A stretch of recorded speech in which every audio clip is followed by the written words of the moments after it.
In 1884, a group of powerful European men sat around a table in Berlin. Maps were rolled out, lines were drawn, and without a single African present, an entire continent was carved up like a birthday cake. This meeting would come to be known as the Berlin Conference, and its effects, they still echo through Africa today. War, poverty, ethnic conflict, all rooted in a decision made over a century ago. This is a story of how the Berlin Conference destroyed Africa forever. By the late 1800s, Europe had a serious obsession. Africa, not for its people, its culture, or its history, but for its resources.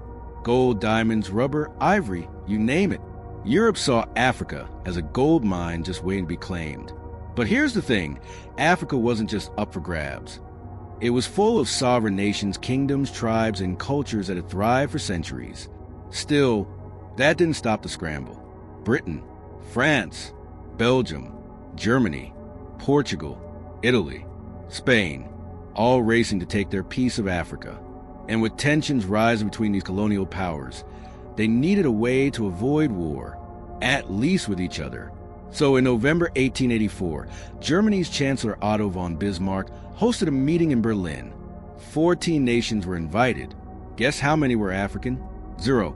Not a single African voice in the room. They sat in polished suits, sipping brandy, and casually divided 10 million square miles of African land. With rulers in red ink, they drew artificial borders, splitting ethnic groups, tribes, and kingdoms, and forcing rival communities into the same countries. It wasn't about people. It was about power and profit. For Europe, this was business. For Africa, it was the beginning of chaos.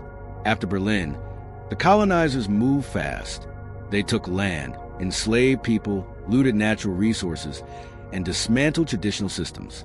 Europe drew the map, then broke the people.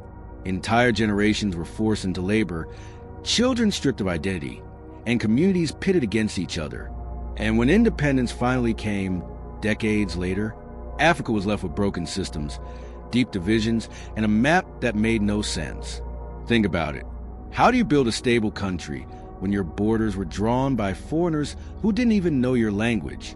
Today, many of Africa's most painful problems trace back to those Berlin lines.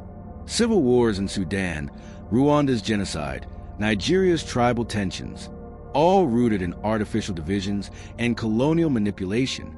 Even economic inequality has roots in colonial exploitation, railways, mines, cash crops, all built to benefit Europe.